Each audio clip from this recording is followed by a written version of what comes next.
Business এন্টিটির আর্থিক অবস্থায় প্রভাব বিস্তার করে, এবং সেটা কিভাবে উপস্থাপন করতে হয়, অর্থাৎ আমাদের অ্যাকাউন্টিং এর যে রুল আছে ডেবিট ক্রেডিট, সেখানে একটা লেনদেনের প্রভাবটা কেমন,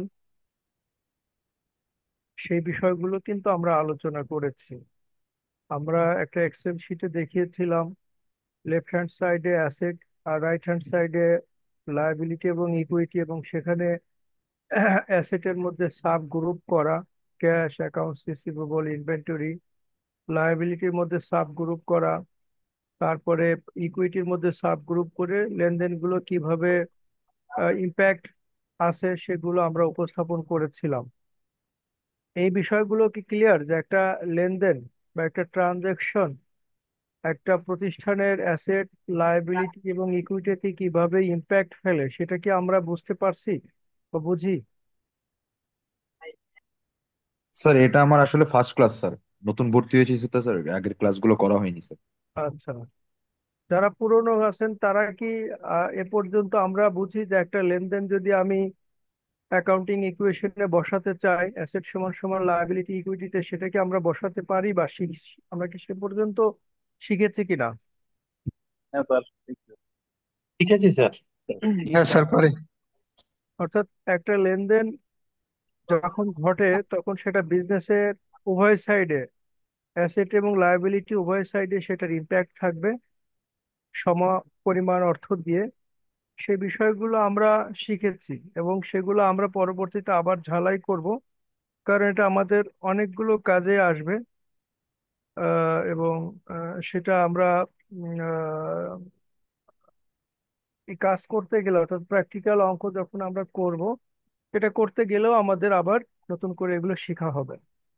আমরা এটাও শিখেছিলাম যে বিজনেসে অ্যাকাউন্টস কত ধরনের হয়, কয় প্রকারের অ্যাকাউন্টস হয়, হিসাব কত প্রকারের আমরা পড়েছিলাম। 3 ধরনের হয় স্যার।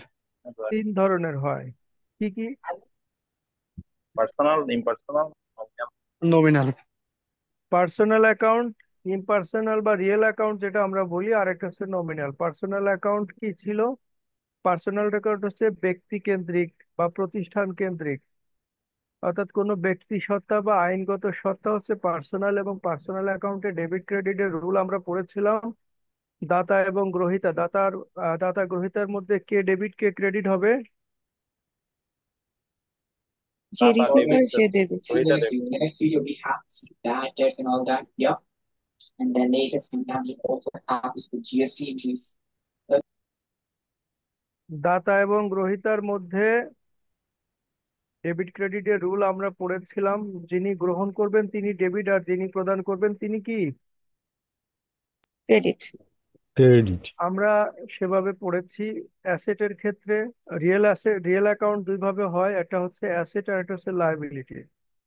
তো সেখানে অ্যাসেটের ক্ষেত্রে অ্যাসেট বৃদ্ধি পেলে ডেবিট, হ্রাস পেলে ক্রেডিট। লায়াবিলিটি ঠিক তার উল্টাটা, তাই না? আবার নমিনাল অ্যাকাউন্ট হলো এক্সপেন্স এবং রেভিনিউ, রেভিনিউ এবং এক্সপেন্স। তো রেভিনিউর ক্ষেত্রে আমরা বলেছিলাম যে রেভিনিউ যদি বৃদ্ধি পায় তাহলে ক্রেডিট হবে, আর যদি হ্রাস পায় তাহলে ডেবিট হবে। এক্সপেন্সটা ঠিকঠাক উল্টোটা হবে, এক্সপেন্স ডেবিট হলে, বৃদ্ধি পেলে ডেবিট হবে, হ্রাস পেলে ক্রেডিট হবে। আমরা এই পর্যন্ত মোটামুটি আমরা একটা আমাদের নলেজ হয়েছে, কারণ এখান থেকে এখন আমাদেরকে ওয়ে ফরওয়ার্ড সামনের দিকে যেতে হবে। আমরা গতদিন কিছু জার্নাল এন্ট্রি প্র্যাকটিস করেছিলাম, তবে মাঝপথে আমার একটু জরুরি মিটিং, মানে ফোন কল পড়ে যাওয়াতে আমি বাকিটা কন্টিনিউ করতে পারি নাই। আমরা আজকে প্র্যাকটিক্যালি বই থেকে দেখবো। আমি ক্লাসের শুরুর দিকে আপনাদেরকে আমি কাইসোর বইয়ের দিয়ে দিয়েছিলাম, সফট কপি দিয়েছিলাম, নিশ্চয়ই সেটা আপনাদের কাছে আছে। হ্যাঁ। না স্যার, আমি পাইনি স্যার, যেহেতু এখন পর্যন্ত ফার্স্ট ক্লাস ছিল এটা আমার। আপনি তো ফার্স্ট ক্লাস, আপনি কি গ্রুপেও জয়েন করেছেন এই প্রথম? জি স্যার। আচ্ছা, তাহলে ক্লাস শেষে অন্য যারা আছেন তারা ওনাকে একটু হেল্প করবেন, গ্রুপে আবার এই বইটা দিয়ে দিবেন যাতে। স্যার স্যার এখন আমিও একটু দিলে পাইনি। ভালো হয় স্যার, একটু ক্লাসটা স্যার করতে সুবিধা আমিও হতো। পাইনি স্যার। বুঝি নাই, আবার বলেন, একজন করে বলেন। জি স্যার, আমিও পাইনি। প্রথম ক্লাস তো এটা। আচ্ছা, স্যার স্যার আমি আমিও বলছিলাম, পাইনি, এটা আমার প্রথম ক্লাস। আপনাদের মানে দেরি কেন হয়েছে, কি এক্সামশনের জন্য অপেক্ষায় ছিলেন নাকি? না স্যার, না আসলে স্যার, ভর্তি দেরিতে আসলে হয়েছে। ভর্তি কি এখনো চলে আইসিএমএ তে? increasing. স্যার আমি একদম লাস্ট স্যার ডেতে Very ভর্তি well. হয়েছিলাম স্যার, Is that clear? 30 তারিখে Yes. স্যার, স্যার 30 তিরিশ তারিখের তারিখ পর স্যার। পর্যন্ত, 30শে সেপ্টেম্বর Cost পর্যন্ত ভর্তির expenses ডেট to ছিল। less than আমরা that. কয়েকজন ভর্তি হয়েছে অনেক আগে। Expenses 30শে 30শে সেপ্টেম্বর সেপ্টেম্বর ভর্তির ডেট পর্যন্ত দেখার পরে আমরা ভেবেছি যে ক্লাস এর পরে শুরু। dividend. Yes. তাহলে So আপনারা the you should amount would ask be, the see, authority of purchase amount ICMB. 50,000, cash 20,000. In total, the loss suffered by the সেটা business আমার একটু is ভুল হয়ে গেছে, 70,000. কিন্তু অনেকে স্যার 30 তারিখে Is that ভর্তি clear? হয়েছে।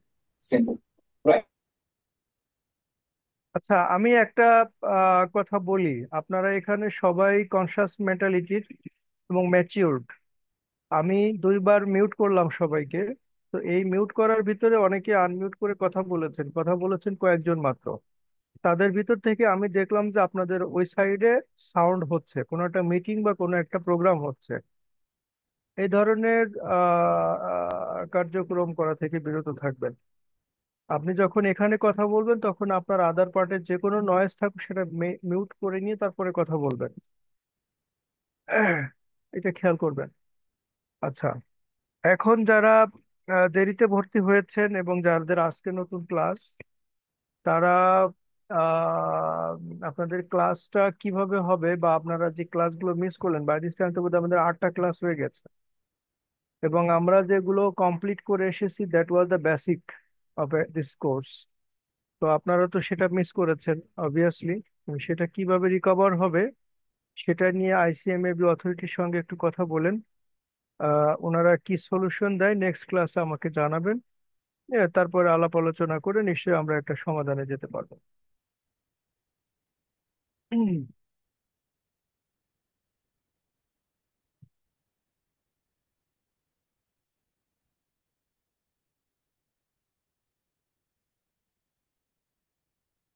যারা নতুন এবং যারা নতুন, এদের ভিতরে অ্যাকাউন্টিং ব্যাকগ্রাউন্ড বা বিজনেস ব্যাকগ্রাউন্ডের কেউ আছেন? স্যার আমি আছি। জি স্যার, রয়েছে। জি স্যার তো আছি।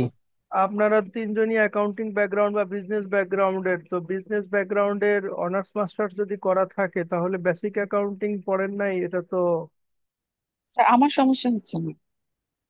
বাকিদেরও তো হওয়ার কথা না? বাকিরাও নিশ্চয়ই গ্রাজুয়েশন করা যে কোনো না, হয় আমা- আ- accounting। আমি আমি না স্যার। আমি আমি স্যার সায়েন্স আমিও না। ব্যাকগ্রাউন্ডের। আচ্ছা, স্যার আপনারা আমার সমস্যা হবে না, কিন্তু দেখতে চাচ্ছিলাম যে কি কি করাইছেন, আপনার কি কি কি পড়াইছেন এগুলো আর কি। আচ্ছা, আমার লেকচার গুলো আগের যেগুলো আছে যারা পুরনো তাদের অনুরোধ করব একটু গ্রুপে আবার দিয়ে দেওয়ার জন্য। হ্যাঁ, এটা একটু খেয়াল করবেন আর কি। আমরা যেটা পড়েছিলাম যে একটা অ্যাকাউন্টিং ট্রানজেকশন কিভাবে লিপিবদ্ধ করতে হয় এবং সেটার ইম্প্যাক্ট কি একটা বিজনেসের ফাইন্যান্সিয়াল কন্ডিশনের উপরে সেটা কি প্রভাব বিস্তার করে, সে বিষয়গুলো আমরা দেখেছি। এবং সেটা আহ, আচ্ছা, একটু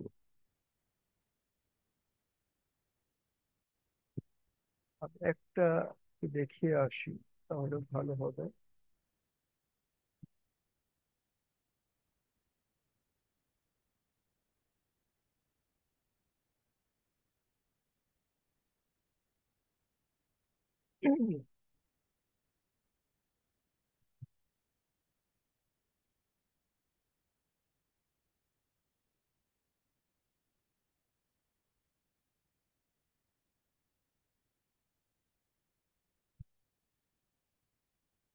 জাস্ট টু রিকল, যারা নতুন তাদের জন্য এটা কাজে আসবে, বিকজ আমরা যারা অ্যাকাউন্টিং স্কুল, কলেজ, এই জায়গা বা ইউনিভার্সিটিতে পড়ে এসেছি তারাও এই বিষয়গুলো আমরা পড়েছি অনেক দিন আগের, হয়তো খেয়াল থাকবে বা থাকবে না। সেজন্যই শুধু রিকল করার জন্য আমরা একটা আহ, আমরা যে ক্লাস করেছিলাম সেখানে আমরা আহ, কিভাবে পড়েছি সেটা জানানোর জন্য। এটা হলো গোল্ডেন রুল অফ অ্যাকাউন্টিং বা ডেবিট ক্রেডিট যেটা বলি, অ্যাকাউন্টিং ইকুয়েশন। যার ডেবিট সাইডে হলো আপনার অ্যাসেট। এটা যদি আমি আরো একটু মার্কস করে রাখি। মিস্টার জুনায়েদ সাহেব, আপনি হ্যান্ড রেজ করে রেখেছেন, প্লিজ বলেন কি বলতে চান।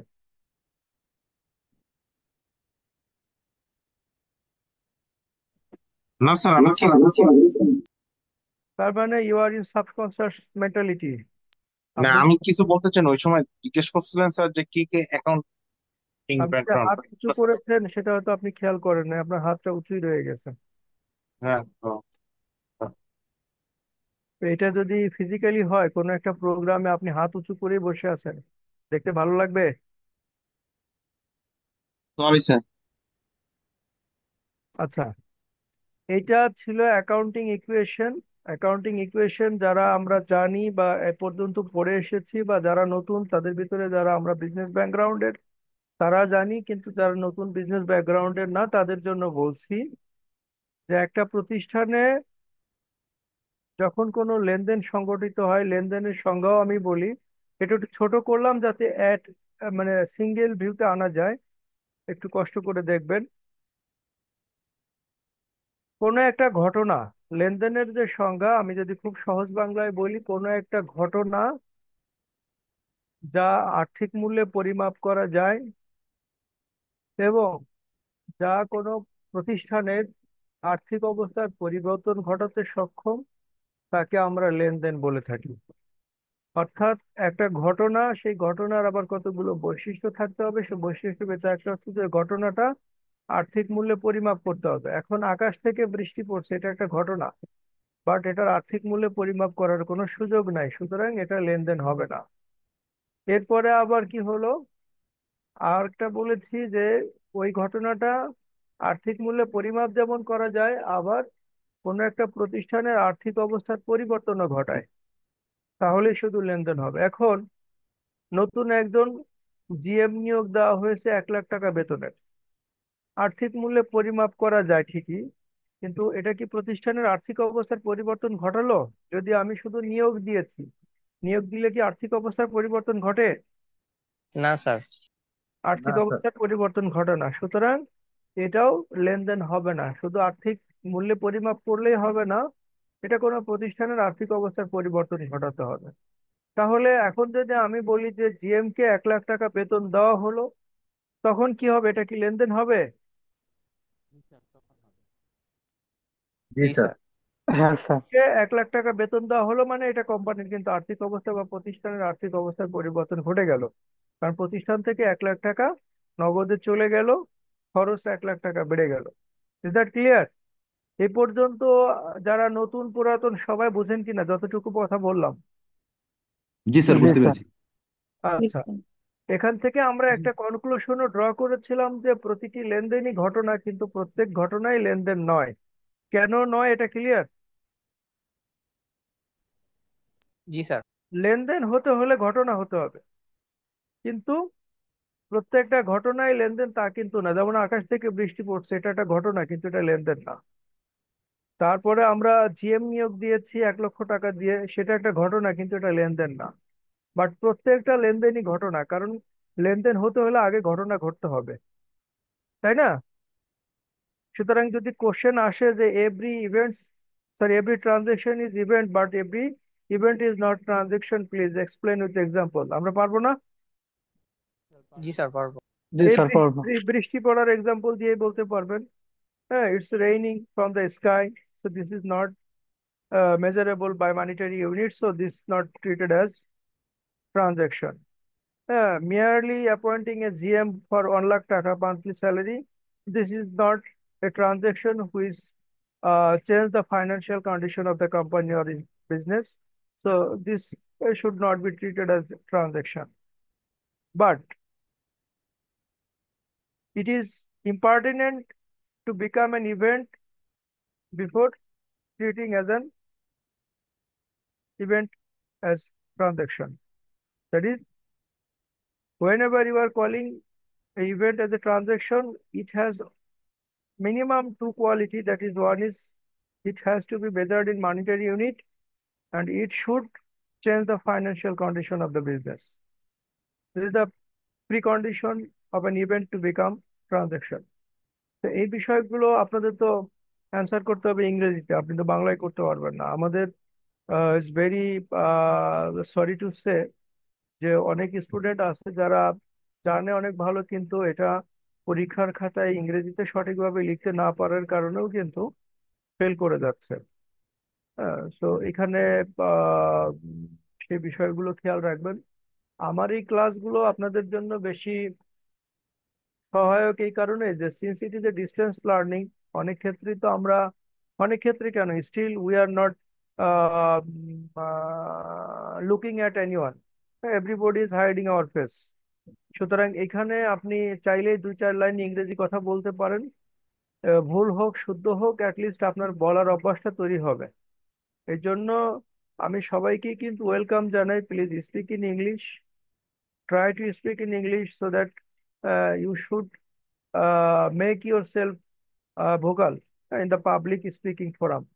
আদারওয়াইজ দেখা যায় এরকম যে আপনি খুব ট্যালেন্ট, জানেন অনেক বেশি, but whenever you are facing an interview then you can not deliver anything. আপনি জানেন কিন্তু এটা কিভাবে সুন্দর করে গুছিয়ে বলতে হবে, আপনি সেটা বলতে পারছেন না।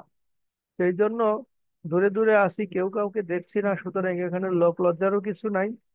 তো আমার মনে হয় you can practise speaking English over year so as to build your fluency, efficiency and writing skill also. চেষ্টা করবেন। তো যাও, আমরা যে বিষয়টা বলছিলাম যে তাহলে আমরা এখন দেখবো যে একটা লেনদেন কিভাবে একটা ব্যবসায়ের আর্থিক অবস্থায় পরিবর্তন ঘটায়। আমরা জানি যে মানুষের ব্যক্তিকেন্দ্রিক হিসাবেও যদি আপনি চিন্তা করেন, আপনি আজকে আহ অফিস থেকে বাসায় গেলেন 1 লক্ষ টাকা নিয়ে।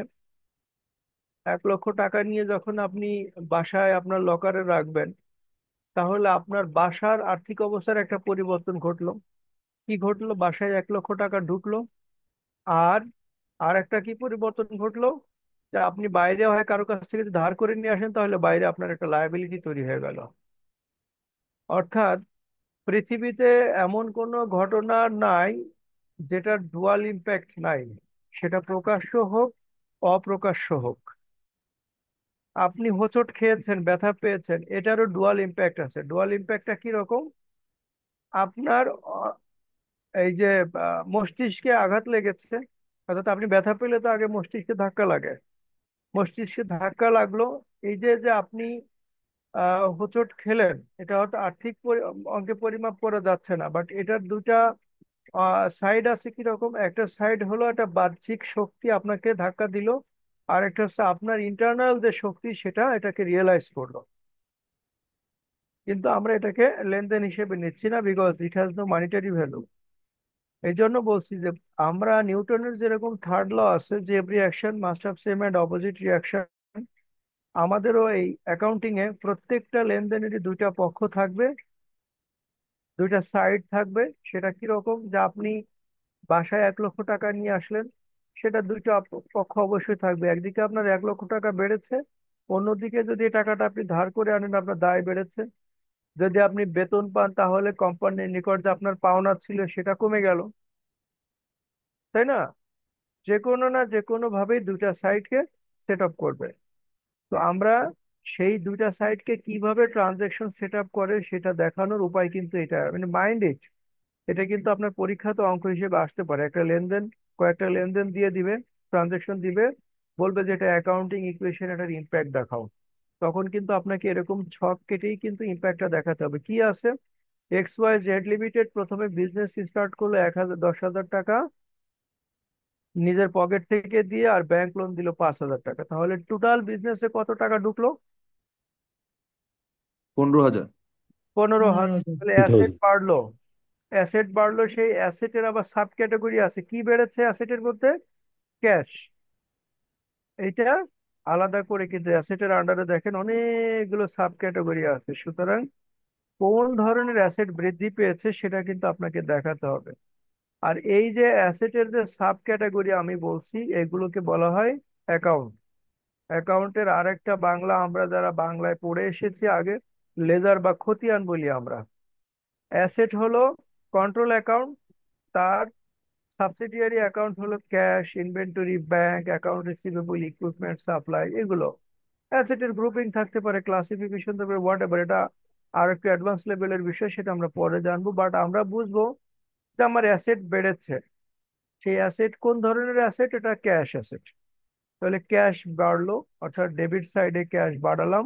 অন্যদিকে এর উল্টা কি কি ঘটনা ঘটেছে এই ক্যাশ বৃদ্ধির এগেনস্টে, সেটা বলেন তো আমাকে। একটা লোন ক্রিয়েট হয়েছে আর একটা হচ্ছে ক্যাপিটাল বেড়েছে। ব্যাংক থেকে লোন নিয়েছে, তার মানে যে ব্যাংক লোন বাড়লো, লায়াবিলিটি আন্ডারে ব্যাংক জি লোন, এটা যেমন বাড়লো, আবার মালিকের কাছ থেকে আমি 10,000 টাকা ক্যাপিটাল হিসেবে পেয়েছি, এই ক্যাপিটালও বাড়লো। জি তাহলে 15,000 আর এই 10 আর 5, 15,000 সমান হলো, সমান হলো। জি এবং যখন আপনি এটা লিপিবদ্ধ করবেন তখন পরীক্ষার খাতায় ট্রানজেকশনের যে নাম্বার দেওয়া থাকবে, এখানেও ট্রানজেকশন নাম্বার বলে কলাম করে এখানে ট্রানজেকশন নাম্বারটা দিয়ে দিতে হবে। দিলে বোঝা যাবে যে এটা 1 নাম্বার ট্রানজেকশনের এই ইম্প্যাক্টটা হয়েছে।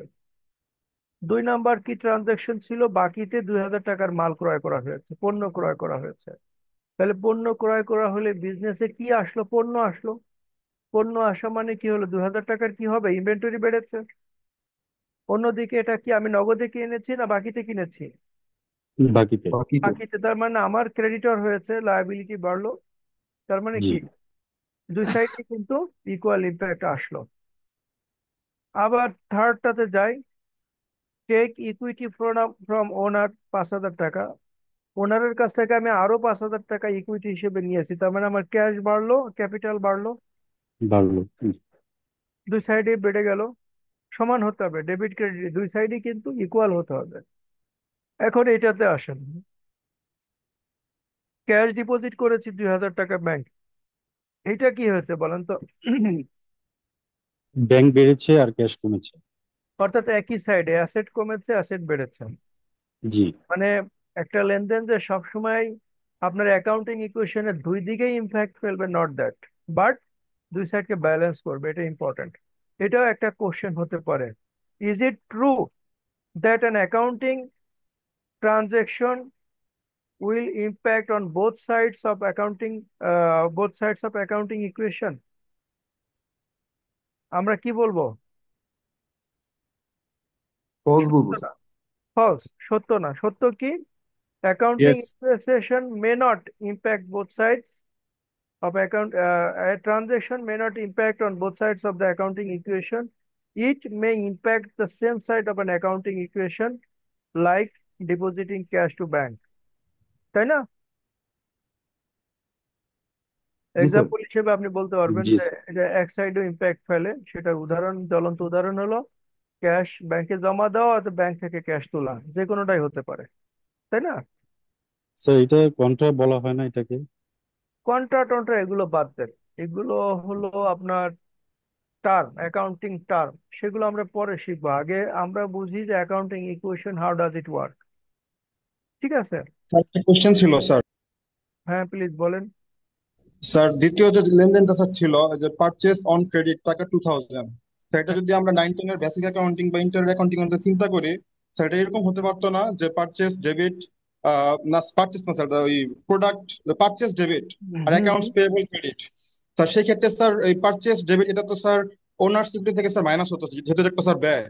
স্যার এটা এরকম হলো না কি জন্য? আপনি কি 9-10 অ্যাকাউন্টিং পড়ে এসেছেন? না স্যার, আমি মানে ওই স্টুডেন্ট পড়াই তো ওই পারপাস আর কি, জাস্ট কিউরিওসিটির জন্য না না, বললাম যে আপনি আসলে কি এরকম। 9-10 বা ইন্টারমিডিয়েটের অ্যাকাউন্টিং পড়েছেন কিনা? জি স্যার, পড়েছি স্যার। আচ্ছা, তাহলে এই পার্সেসটা কোথায় যায়, কোন অ্যাকাউন্টে যায়? স্যার ওই পারচেস এটাকে তো স্যার ক্রয় নামে দেখানো হয়, এটা একটা ব্যয়, এই জন্য স্যার ব্যয় করলে না, আ- আমাদের স্যার এই অন্য আচ্ছা আচ্ছা সিকিউরিটি। দেন, আচ্ছা, না না, আমি আপনার কাছে ব্যাখ্যা চাই নাই, কিন্তু আমি হচ্ছে পার্সেসটা ইংরেজিতে বলি যদি ট্রেডিং অ্যাকাউন্টে দেখানো হয়, বাংলায় যদি বলি ক্রয় বিক্রয় অ্যাকাউন্টে দেখানো হয়, তাই তো? জি স্যার, জি স্যার। ক্রয় বিক্রয় হিসাবে কোন দিকে যায় এটা? স্যার পারচেস ডেবিট স্যার, এরকম হয় না স্যার, যতটুকু মনে পড়ে আর কি। পার্সেসটা যায় ওপেনিং ইনভেন্টরি, তারপরে থাকে পার্সেস, তাই না? জি স্যার। ওপেনিং ইনভেন্টরি তারপরে পার্সেস। আপনি এবার এখন রিকল করেন, আমরা ওখানে পড়ে এসেছি, এখানে যখন বুঝবো বোঝাটা আরো সুন্দর হবে। আপনার হাতে শুরুতেই 10 টাকার পণ্য আছে, আর আপনি আরো 10 টাকার পণ্য কিনলেন, তাহলে গুডস অ্যাভেলেবেল ফর সেল কত? Sir 20 sir. এটাই কিন্তু ট্রেডিং অ্যাকাউন্টে বোঝানো, সাথে purchase account itself is an inventory account. Clear? জি স্যার। এখন ক্লিয়ার হয়েছে আপনার কাছে? জি স্যার, ক্লিয়ার স্যার। ওকে, ফাইন। কারণ পার্সেস অ্যাকাউন্টটা ওপেনিং ইনভেন্টরির সঙ্গে পার্সেস রাখা হতো, আর ডান সাইডে ক্লোজিং স্টকটা দেখানো হতো। তার মানে কি, ব্যালেন্স যেটা থাকলে সেটা সেল হয়ে গেছে, তাই না? জি স্যার। সুতরাং purchase itself is a inventory account. আমরা আমাদের তখন বোঝানোর জন্য, কারণ আমরা যখন, আমি অবশ্যই এসএসসি তে অ্যাকাউন্টিং পড়ি নাই, সায়েন্সে ছিলাম, ইন্টারে এসে যখন আমারও কোশ্চেন ছিল, কিন্তু তখন যেটা দেখছি যে তখন যদি পার্সেসটাকে ইনভেন্টরি হিসেবে ট্রিট করা হতো, তাহলে একাধিক কোশ্চেন করতে করতে টিচারের মাথা খারাপ করে ফেলতো যে এটা কেন ইনভেন্টরি হলো, কি হইলো। ওইটা হয়তো আমাদের যারা শ্রদ্ধেয় শিক্ষক ছিলেন ওনাদের চাপ কমানোর জন্য এটাকে পার্সেস পার্সেস হিসেবে রেখেছে। বাট আপনি যদি আপার লেভেলে আসেন, অনার্স মাস্টার্সে যখন পড়েছেন, তখন কিন্তু পার্সেসটাকে ইনভেন্টরি হিসেবে, মার্চেন্ডাইজিং ইনভেন্টরি হিসেবে কিন্তু এটাকে রেকর্ড করা হয়েছে। Is that clear? পড়েছেন তো? জি স্যার, ক্লিয়ার হয়ে গেছে স্যার, জি থ্যাংক স্যার। ইউ। আচ্ছা, ফাইন। তাহলে আমরা আরেকটা এন্ট্রি দেখি। আমরা বলেছি যে আমরা এটা বোঝানোর জন্য করেছিলাম যে কোনো একটা লায়াবিলিটিকে ইকুইটিতে কনভার্ট করলাম। কি লায়াবিলিটি? ধরেন ব্যাংক লোন। ব্যাংক থেকে যে আমি লোনটা নিয়েছি, এখন ব্যাংক বলতেছে যে ভাই আমার টাকাটা ফেরত দাও। আমি বললাম যে আমার তো টাকা নাই, আমি তো ফেরত দিতে পারবো না। ঠিক আছে, তুমি তো টাকা ফেরত না দিতে পারো, তাহলে তোমার ব্যবসায়ের মালিকানা দাও। তো ব্যবসায়ের মালিকানা দেওয়া মানে কি, লোনটাকে কি করা হয়, ইকুইটিতে কনভার্ট করা হয়, তাই না? তো জি স্যার। ওইরকম আমি কি করলাম, ব্যাংক লায়াবিলিটিটাকে ইকুইটিতে, ব্যাংকের লায়াবিলিটি 2000 কমে যায়, এখানে ইকুইটিতে চলে গেল। অর্থাৎ আগে যিনি আমার পাওনাদার ছিল উনি এখন কি হয়ে গেলেন, মালিক মালিক। হয়ে গেলেন। এরপরে কি হলো, স্যালারি প্রদান করলাম। স্যালারি দিলে কি হয়, খরচ বাড়ে আর ক্যাশ টাকা কমে, তাই না? জি স্যার। এটা তো আমরা বুঝি। আচ্ছা, একটা জিনিস বলেন তো, আপনারা যারা বিজনেস করেন বা বিজনেস নিয়ে কাজ করেন বা বিজনেসের অ্যাকাউন্টস করেন বা বিজনেসের সঙ্গে সামহাও রিলেটেড, কোম্পানির লাভ বা লোকসান হলে আলটিমেটলি এটা পাওনাদারকে, ভাগীদারকে, কে নেয় এটা? কোম্পানির মালিক। মালিক তো পক্ষ। ওনার। আচ্ছা। কোম্পানির মালিক। জি অর্থাৎ কোম্পানি যখন টাকা থাকে না, বিশেষ করে যারা এক মালিকানা কারবার অর্থাৎ প্রপার্টনারশিপ বিজনেস বা ফ্যামিলি বিজনেসের সঙ্গে রিলেটেড চাকরি করেন, তারা জানেন যে অনেক ক্ষেত্রে যখন আপনার ক্যাশ ক্রাইসিস থাকে, তখন দেখা যায় যে মালিক পক্ষের কোনো আর একটা ব্যাংক অ্যাকাউন্ট থেকে বা অন্য কোনো বিজনেস থেকে আপনাকে টাকা দিচ্ছে। এরকম ঘটনা ঘটে না? জি ঘটে জি কিন্তু। স্যার, করেছে। আবার দেখা যাচ্ছে যে অন্য কোনো বিজনেস সমস্যায় পড়ছে, লোনের ইনস্টলমেন্ট দিতে পারতেছে না, আপনার এখান থেকে টাকা নিচ্ছে। যেহেতু ওনার নিজেরই বিজনেস সবগুলো, এখানে তো আর বোর্ডও নাই বা ওই নিয়ম নীতিরও দরকার পড়ে না, উনি যা বলবে সেটাই। তো এই বিষয়গুলো কিন্তু ঘটে। তার মানে কি, আলটিমেটলি বিজনেসের যে রেসিজুয়াল, অর্থাৎ আয় এবং ব্যয়ের সর্বশেষ কর্তৃত্ব হলো কার, মালিকের। মালিক।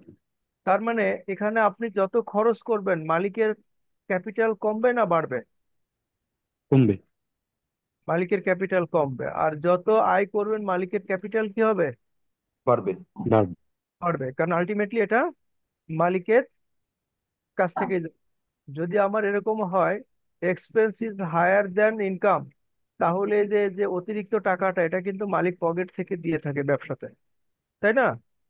জি তাহলে ঠিক এটার অপোজিটটা হবে, যদি income is higher than expense, তাহলে ইনকামের মানে ব্যয়ের অতিরিক্ত আয় যেটা থাকবে এটা তো মালিকই পাবে। এই জি বক্তব্যগুলো দেওয়ার উদ্দেশ্য হলো, আমরা যত এক্সপেন্স করব, এর পুরো এক্সপেন্স গুলোই কিন্তু ইম্প্যাক্ট ফেলে ইকুইটিতে যে ওনার্স ক্যাপিটালে, যে কিন্তু এটার ইম্প্যাক্ট। জি ওনার্স ক্যাপিটালের ইম্প্যাক্টটা দুই ভাবে হয়। একটা হচ্ছে ফ্রেশ ক্যাপিটাল নেওয়া দেওয়া, অর্থাৎ মালিক ফ্রেশ নগদ টাকা দিল অথবা নগদ টাকা ব্যাংক থেকে ব্যবসা থেকে নিয়ে গেল, এটা একটা। আর একটা হলো আয় এবং ব্যয় দিয়ে। আয় হলে মালিকের ক্যাপিটাল বাড়ে, ব্যয় হলে মালিকের ক্যাপিটাল কমে। এই কারণে রেভিনিউ এবং এক্সপেন্সটা কিন্তু ক্যাপিটালের আন্ডারে থাকবে। এই যে যেমন আমি কি করেছি, স্যালারি দিয়েছি। তো স্যালারি দিলে দুই ধরনের ঘটনা, একদিকে আমার কি হবে, ক্যাশ কমবে, অন্যদিকে মালিকের ক্যাপিটাল কমবে। এই যে দেখেন, মালিকের ক্যাপিটাল 1000 টাকা কিন্তু মাইনাস হয়েছে। কারো কোনো কোশ্চেন আছে?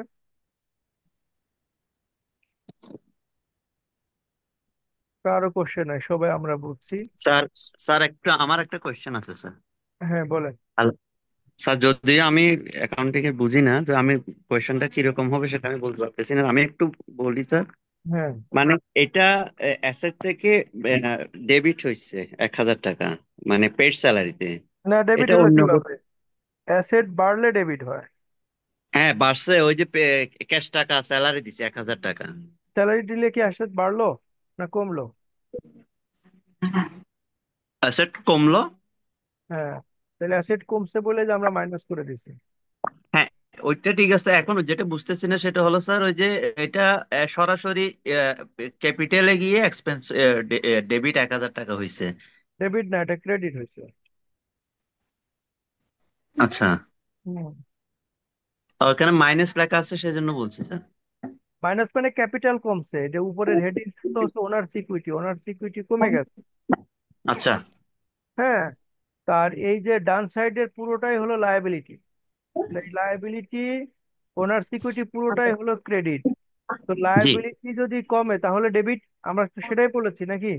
জি স্যার, জি স্যার। তো এই জন্য একদিকে যেমন আমার বেতন দেওয়ার ফলে নগদ টাকা কমেছে, অন্যদিকে মালিকের ক্যাপিটালও কমেছে কারণ এক্সপেন্স বেড়ে যাওয়ার। বুঝতে পারছি স্যার, বুঝতে পারছি। Okay fine. Thank you sir. Sir একটা প্রশ্ন ছিল। হ্যাঁ প্লিজ। স্যার ওই ফার্স্ট এন্ট্রিটায় স্যার, যদি জেনারেল জার্নালের ক্ষেত্রে দেখাতে যাই স্যার, তাহলে ফার্স্ট এন্ট্রিটায় স্যার ক্যাশ ডেবিট 15,000 স্যার, হ্যাঁ, ওনার্স ক্যাপিটাল ক্রেডিট স্যার 10,000, তাহলে কি স্যার আরেকটা ক্রেডিট অ্যামাউন্ট করে স্যার তারপর ব্যাংক লোন 5,000 দেখাতে হবে, না স্যার ওনার্স ক্যাপিটাল একসাথে ক্রেডিট 15,000 দেখাতে হবে স্যার? আপনি সিঙ্গেল জার্নালে করতে পারেন, cash debit, owners capital credit, bank loan credit. আচ্ছা আবার স্যার, তাহলে আপনি দুইটা দুইটা জার্নালও করতে পারেন। Right sir. হ্যাঁ, যে cash debit, owner security credit, cash debit, bank loan credit. It's up to you. বুঝতে পেরেছি স্যার।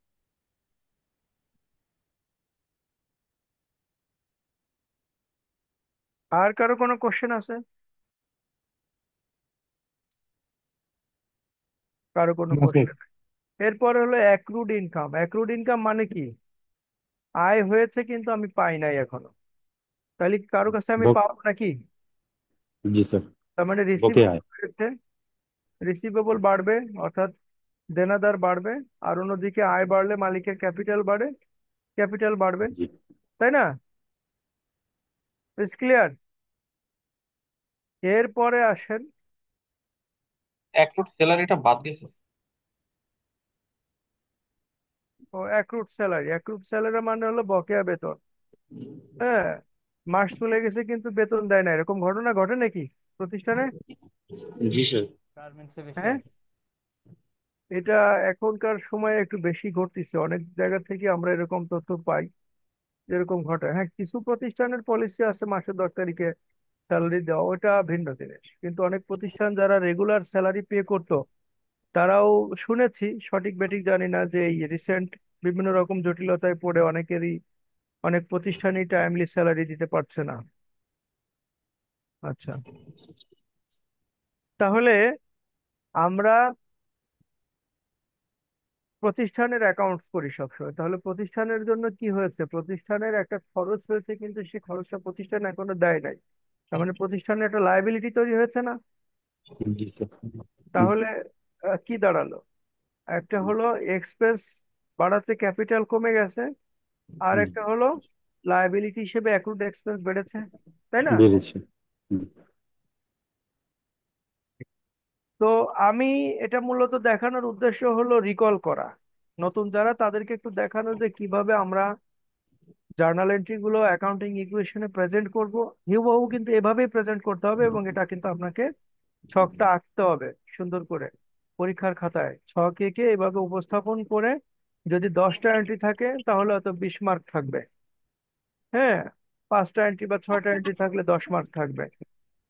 তো এইভাবেই কিন্তু করতে হবে। তো হাউ ডাজ ইট লুক, সেটা একটা ব্যাপার, হাউ ডাজ ইট রেকর্ডেড এটা একটা ব্যাপার, এবং হাউ ডাজ ইট প্রেজেন্টেড, এই বিষয়গুলো দেখানোর জন্যই কিন্তু আমি এটাকে রিকল করলাম। এটাও আমি আজকে দিয়ে দিব গ্রুপে, এটা আপনারা যারা নতুন তারা প্র্যাকটিস করবেন। অর্থাৎ অ্যাকাউন্টিং ট্রানজাকশন কিভাবে অ্যাকাউন্টিং ইকুয়েশনে রিফ্লেক্ট হয় এবং সেটা বিজনেসের ফাইন্যান্সিয়াল কন্ডিশনের উপরে কিভাবে ইম্প্যাক্ট ফেলে সেটা দেখালাম আমি। এবং এখান থেকেই কিন্তু আমাদেরকে এখন বাকি বিষয়গুলো থেকে যেতে হবে। কিরকম যেতে হবে? ধরেন এই যে ক্যাশ, একটা ইন্ডিভিজুয়াল অ্যাকাউন্ট, একটা নির্দিষ্ট সময়ের বিরতি, সেটা হতে পারে 1 মাস, সেটা হতে পারে 3 মাস, হতে পারে 6 মাস, হতে পারে 1 বছর। একটা নির্দিষ্ট সময়ের মধ্যে কিন্তু একাধিকবার একটা অ্যাকাউন্টে ট্রানজেকশন হতে পারে। যেমন এই যে ক্যাশে একটা নির্দিষ্ট সময়ের ভিতরে কয়টা ট্রানজেকশন হয়েছে একটা অ্যাকাউন্টে? 4টা ট্রানজেকশন হয়েছে। এবং এই 4টা ট্রানজেকশন যদি আমরা সাম আপ করি, কখনো ক্যাশ বেড়েছে কখনো কমেছে, তাহলে টোটাল ক্যাশের ব্যালেন্স কত? 17,000 টাকা। নেট একটা পিরিয়ড শেষে, সেই পিরিয়ডটা হচ্ছে ধরেন এই অ্যাকাউন্টিং এর এই যে যে ট্রানজেকশনের যে 1 মাসে হয়ে থাকে, তাহলে মাস শেষে আপনার ক্যাশের ব্যালেন্স কত? 17,000। 17,000 টাকা। মাস শেষে আপনার ইনভেন্টরির ব্যালেন্স কত? 2,000 টাকা। অর্থাৎ এই যে যে অ্যাকাউন্ট গুলো, এই যে আপনি যদি এখন আমি এখানে বলি যে ক্যাপিটালের ব্যালেন্স কত, তাহলে মাস শেষে আপনার ক্যাপিটালের ব্যালেন্স কত হবে? মাস শেষে আপনার ক্যাপিটালের ব্যালেন্স 18,000 টাকা। তাহলে এই যে যে ব্যালেন্স, এই ব্যালেন্স গুলো কত? হঠাৎ করে আপনার এমডি সাহেব অফিসে ঢুকে আপনাকে ডাকলো যে ম্যানেজার সাহেব আসেন বা সিএফও সাহেব আসেন, আমার ক্যাশ পজিশনটা বলেন তো। তখন কিন্তু আপনাকে আগের দিন অফিস শেষ করতে, যদি আপনার এমডি স্যারের যদি এ ধরনের টেন্ডেন্সি থাকে যে উনি সকালে এসে ক্যাশ পজিশনটা জানতে চায়, তাহলে আপনাকে আগের দিন সন্ধ্যাবেলায় কিন্তু ক্যাশ পজিশনটা রেডি করে তারপর অফিস থেকে বেরোতে হবে। তো ক্যাশ পজিশন রেডি করা মানে হলো আপনার যে কয়টা ব্যাংক অ্যাকাউন্ট আছে সেই ব্যাংক অ্যাকাউন্ট গুলোর ব্যালেন্স কত, ক্যাশের ব্যালেন্স কত, এগুলো দিয়ে একটা সামারি করে ক্যাশ পজিশনটা আপনি রেডি করবেন। আবার যদি বলে যে আমার অ্যাসেটের পজিশনটা বলেন, তো কারেন্ট অ্যাসেটের পজিশনটা, ইনভেন্টরি কি আছে, ব্যাংকে কত আছে, ক্যাশ কত আছে, তাহলে কিন্তু আপনার এই ইন্ডিভিজুয়াল অ্যাকাউন্ট গুলো কিন্তু আপনাকে সাম আপ করতে হবে যদি ম্যানুয়ালি রাখেন। এখন তো সফটওয়্যার সিস্টেম, আপনি লেজারে যে ডেট রেঞ্জ দিয়ে এটা ভিউ দিলেই কিন্তু আপনি ব্যালেন্স পেয়ে যাবেন। ফ্যাক্ট হলো এগুলোর ব্যালেন্সিং করতে হবে। ব্যালেন্সিং না করলে কিন্তু আপনি অ্যাকচুয়াল কোন অ্যাকাউন্টে আপনার ক্যাশের ব্যালেন্স কত, ইনভেন্টরির ব্যালেন্স কত, এগুলো আপনারা জানতে পারবেন। তো এই যে ইন্ডিভিজুয়াল অ্যাকাউন্ট গুলোকে যে আমরা ব্যালেন্সিং করি বা আলাদা আলাদা হিসাব রাখি, তার মুভমেন্টটা ট্রেস করে একটা সার্টেন পয়েন্ট অফ টাইমে তার ব্যালেন্স কত সেটা নির্ধারণ করি, এই কাজটাকে বলা হয় লেজার পোস্টিং বা খতিয়ান, আমরা যদি বাংলায় বলি। আর ইংরেজিতে যদি বলি তাহলে পোস্টিং ইনটু দ্য লেজার। এর প্রত্যেকটা একটা করে লেজার, এটা ক্যাশের লেজার, এটা ইনভেন্টরি লেজার, এটা ব্যাংকের লেজার, এটা রিসিভেবলের লেজার। আমরা যেটাকে বাংলায় বলি খতিয়ান, যে আপনার ক্যাশ খতিয়ানের ব্যালেন্স কত, আপনার ইনভেন্টরি খতিয়ানের ব্যালেন্স কত, এইভাবে। তাহলে এইগুলোর কিন্তু আবার লেজার পোস্টিং করতে হয়। সেই লেজার পোস্টিংটা কিভাবে হয় আমি যদি এখানে আপনাদেরকে একটু দেখাই। আহ, আসসালামু আলাইকুম স্যার। স্যার এখানে ওই যে রিজার্ভটা যদি একটু বলতেন, যে রিজার্ভটা মানে আমি কেন রিজার্ভটা ট্রান্সফার করলাম এবং রিজার্ভে আমার কি মানে বেনিফিটটা হবে। আচ্ছা, রিজার্ভ নিয়ে বলি, যদিও এটা অ্যাডভান্স লেভেলের বিষয়, তারপর একটু জানাই রাখি তাহলে সুবিধা হবে। সেটা হলো আপনারা যারা যে প্রতিষ্ঠানেই কাজ করেন না কেন, আপনি তখন দেখবেন যে আপনার যখন সুপার প্রফিট হয়, অর্থাৎ কোনো মাসে সেল অনেক বেশি হয়েছে, ওই মাসে প্রফিটটা বেশি হয়। অর্থাৎ মান্থলি এক্সপেন্স এবং ইনকামের নেটিং প্রায় সব প্রতিষ্ঠানই করে যে এই মাসে আমার নেট অবস্থা কি। তো যদি কখনো কোনো মাসে সুপার প্রফিট হয়, তখন কিন্তু আপনার ব্যাংকের ব্যালেন্সটা বাড়ে। অর্থাৎ আপনার নিশ্চয়ই প্রোডাক্টের ক্যাটাগরি অনুযায়ী আপনার ধারণা আছে যে প্রোডাক্ট এক্স থেকে আপনি নেট মানে 10% আপনার ক্যাশ পান। অর্থাৎ 100 টাকা বিক্রি করলে 90 টাকায় খরচ হয়ে যায়, 10 টাকা আপনার ব্যাংকে ব্যালেন্স থাকে। তো যদি প্রোডাক্ট এক্স আনইউজুয়াল সেল হয়, তার অনেক বেশি সেল হলো, তার মানে 10 টাকার অনুপাতে অনেক টাকা ব্যাংকে জমা হয়েছে। জমা হওয়ার পরে কিন্তু দেখবেন যে আপনার সিএফও বলেন বা ডাইরেক্টর বলেন বা মালিক বলেন, যে উনি কিন্তু তখন বলে যে একটা কাজ করো, ব্যাংকে এত টাকা রাখো না, এখান থেকে কিছু টাকা সরায় অন্য ব্যাংকে রাখো, অন্য অ্যাকাউন্টে রেখে দাও। হ্যাঁ, যাতে তুমি ক্রাইসিস মোমেন্টে একটা কাজে লাগাতে পারো। কেন? সাধারণত কোনো বিজনেস অর্গানাইজেশন সচরাচর যে ব্যাংক অ্যাকাউন্টে ট্রানজাকশন করে থাকে রেগুলার, সেই ব্যাংক অ্যাকাউন্টটা সাধারণত লোন অ্যাকাউন্ট, ওডি বা সিসি টাইপের হয়ে থাকে। এটার সঙ্গে আপনারা পরিচিত কিনা? জি স্যার। জি জি স্যার। স্যার। না স্যার। মানে আপনার প্রতিষ্ঠান যে ব্যাংকের থেকে লোন নিয়ে ব্যবসা পরিচালনা করতেছে, সেই ব্যাংকের সঙ্গে কিন্তু আপনি ডে টু ডে ট্রানজাকশনটা বেশি করেন। হ্যাঁ, লোন আছে, লোনের কিস্তি দিচ্ছেন, কোনো সমস্যা না। আবার যদি ওডি লিমিট থাকে বা সিসি লিমিট থাকে, তাহলে নিচ্ছেন দিচ্ছেন এরকমের। তো মালিক পক্ষের একটা ভয় থাকে কি, যে এই যে হঠাৎ করে এত টাকা আমার কাছে আসলো, এই টাকা ব্যাংকে থাকার পরে ব্যাংক দেখা যাচ্ছে কিস্তি বাবদ টাকা কেটে নিয়ে যাবে এখান থেকে।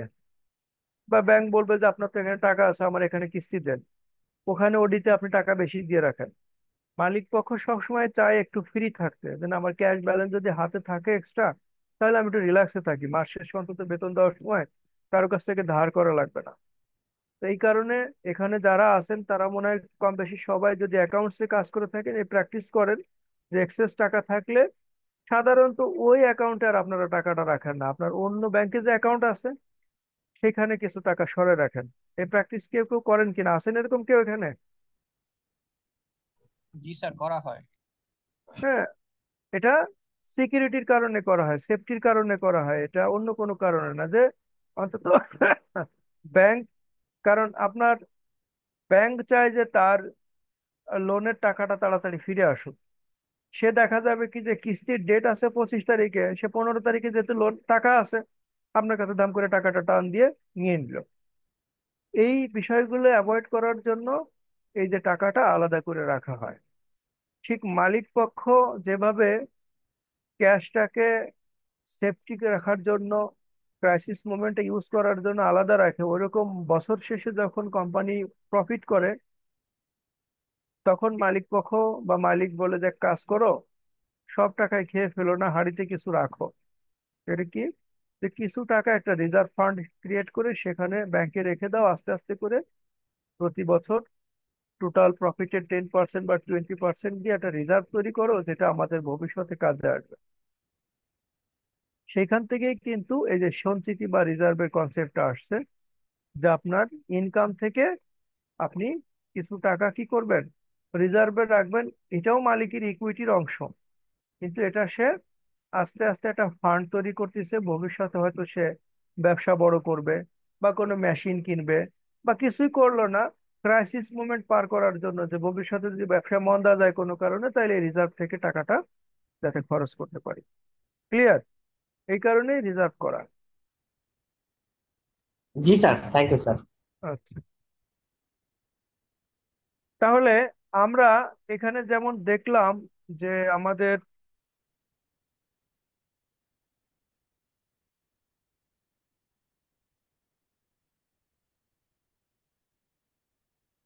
অ্যাকাউন্টিং ইকুয়েশনে কিভাবে লেনদেনগুলো বসানো হয়, ঠিক এই লেনদেনগুলা প্রত্যেকটা অ্যাকাউন্ট হেডে যেরকমের গিয়েছে, যোগ বিয়োগ করেছি আমরা এখানে, অ্যাকাউন্টিং এ কিন্তু যোগ বিয়োগ করার কোনো সুযোগ নাই।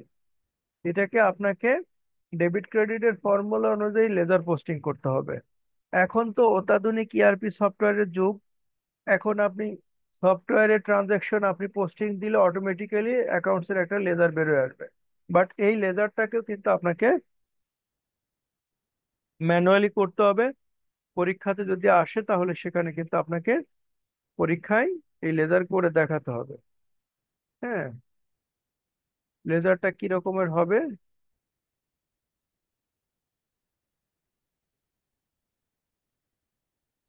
এই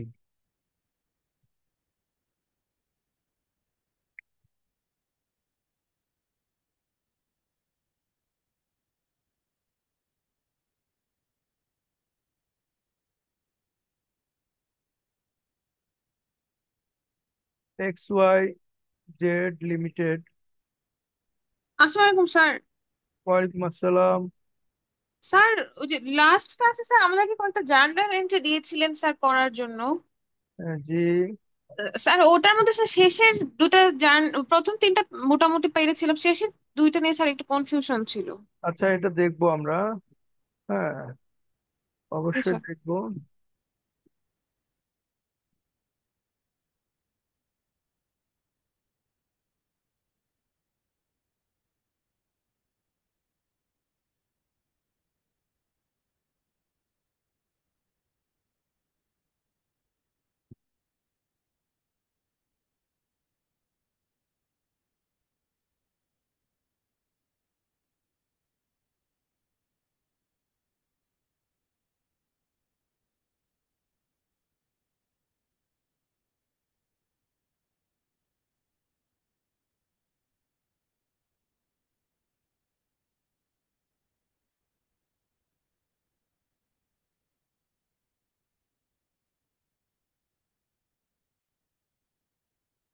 তো আমরা যারা সফটওয়্যার নিয়ে কাজ করি তারা জানি যে সফটওয়্যারে লেজার এরকমেরই দেখা যায়। কোম্পানির নাম থাকে, তারপরে লেজার অ্যাকাউন্টের নাম থাকে, তারপরে একটা ডেট থাকে, ডেসক্রিপশন বা পার্টিকুলার থাকে, ডেবিট ক্রেডিট এবং ব্যালেন্স।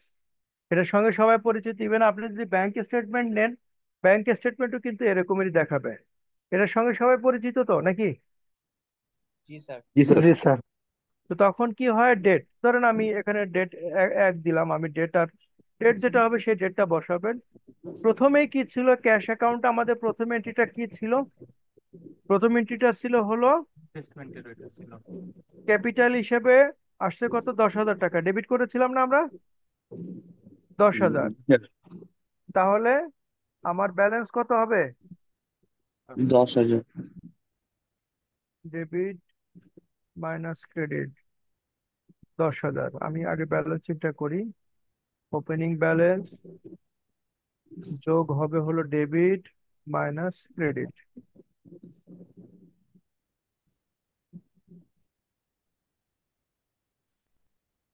ওই একই ডেটে আর একটা ট্রানজাকশনও হয়েছে, ব্যাংক লোন, তাই না?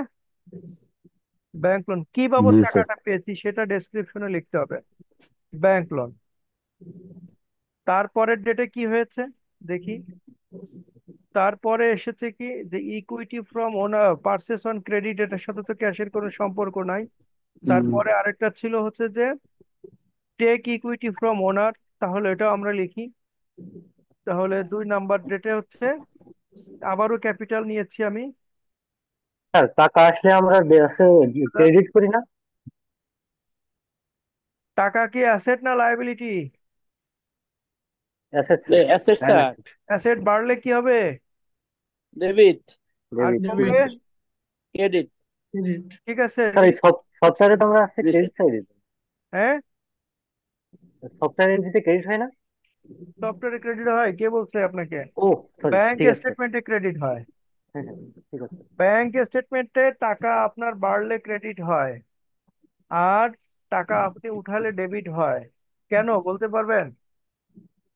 কারণ স্যার ওখানে লেটজারটা স্যার জি স্যার, মানে বলতে ব্যাংকের পারবো। অনুপাতে করা হয় স্যার, ব্যাংকের দিক থেকে তো ব্যাংক টাকাটা আসলে রিজার্ভ কমছে। রাখে আপনাকে লায়াবিলিটি করে, ঠিক আছে? জি ব্যাংকের স্যার। কাছে কাস্টমারের অ্যাকাউন্ট আছে লায়াবিলিটি অ্যাকাউন্ট। হ্যাঁ, আচ্ছা। তারপরে ক্যাশ সংক্রান্ত আরেকটা লেনদেন কি আছে এখানে? ক্যাশ ডিপোজিট করেছি ব্যাংকে 2,000 টাকা, তাইলে ওটাও আমি পোস্টিং দেই। তাহলে 3 নাম্বার ডেটে হলো কোন বাবদ টাকা চলে গেছে? ব্যাংক ডিপোজিট, তাই না? কত, 2,000 টাকা কমলো। তারপরে আর কি আছে? স্যালারি পেমেন্ট দিয়েছি 1,000 টাকা। তাহলে এখানে 4 নাম্বার ডেট, ডেট যেটা বসবে পরীক্ষার হলে অঙ্কে যেভাবে ডেট থাকবে সেভাবে ডেট বসাবেন। 4 নাম্বার ডেটে হলো স্যালারি স্যালারি কত, 1,000। 1,000 টাকা। তাহলে আমার আর তো নাই, তার মানে আমার ব্যালেন্স কত? 17,000। চার 17,000। নাম্বার অর্থাৎ মাস শেষে আমার ব্যালেন্স 17,000। এখানে দেখেন, টোটাল যদি আমি সাম করি, এই যে 17,000 পেলাম। জি স্যার। এখানেও আসলো, কিন্তু পেলাম 17,000। তাহলে লেজারে কিভাবে ডেবিট স্যার একটা ক্রেডিট করে? কোশ্চেন ছিল স্যার, একটু হ্যাঁ বলবো প্লিজ স্যার। বলেন। স্যার আপনি প্রথমে বলেছিলেন যে ডেসক্রিপশন বক্সের ভিতরে কোন বাবদ টাকাটা নিয়েছি বা আমার কোন বাবদ টাকাটা খরচ হয়েছে সেটা আমার বলতে হবে স্যার। ওই হ্যাঁ, ডেসক্রিপশনটা আসলে কোথায় দিব স্যার? এই যে পার্টিকুলারের ভিতরে যে দিলাম আমরা, ক্যাপিটাল বাবদ স্যার 10,000, ব্যাংক লোন বাবদ 5,000, ক্যাপিটাল বাবদ আবার 5,000, ব্যাংকের ডিপোজিট বাবদ 2,000, স্যালারি বাবদ 1,000। স্যার এরকম মানে সিঙ্গেল ভাবে ক্যাপিটাল লিখলেই স্যার হবে নাকি স্যার পরীক্ষা টাইমে আমার পুরো একদম মানে অফিসিয়াল হ্যাঁ, একটা মানে এটা দিতে হবে ক্যাপিটাল, এটার প্রেসক্রিপশন? আরো বক্তব্য আছে, আমি আসতেছি পরে। এতটুকু ওকে স্যার। লিখতেই হবে। Okay sir. মানে লেজার পোস্টিং করে ব্যালেন্সিং কিভাবে করতে হবে এটা ক্লিয়ার কিনা সবার কাছে সেটা বলেন। জি স্যার। আচ্ছা, এইবার আসেন, এই ক্যাশ এটা কোন জাতীয় অ্যাকাউন্ট, ডেবিট জাতীয় না ক্রেডিট জাতীয় বলেন তো by nature? Debit sir. Debit. Debit. By nature asset হলো ডেবিট জাতীয় হিসাব, এটা খেয়াল থাকবে। জি স্যার। জি স্যার। বাই নেচার অ্যাসেট হলো ডেবিট জাতীয় হিসাব, না খেয়াল থাকলে ওটা মুখস্থ করবেন। বাই নেচার লায়াবিলিটি হলো ক্রেডিট জাতীয় হিসাব, ক্লিয়ার। জি স্যার। বাই নেচার এক্সপেন্স হলো ডেবিট জাতীয় হিসাব, বাই নেচার রেভিনিউ হলো ক্রেডিট জাতীয় হিসাব, মনে থাকবে। জি স্যার। খুব কেয়ারফুলি আমি কিন্তু এই কথাগুলো বলছি কারণ পরে কিন্তু ব্যাপার আছে।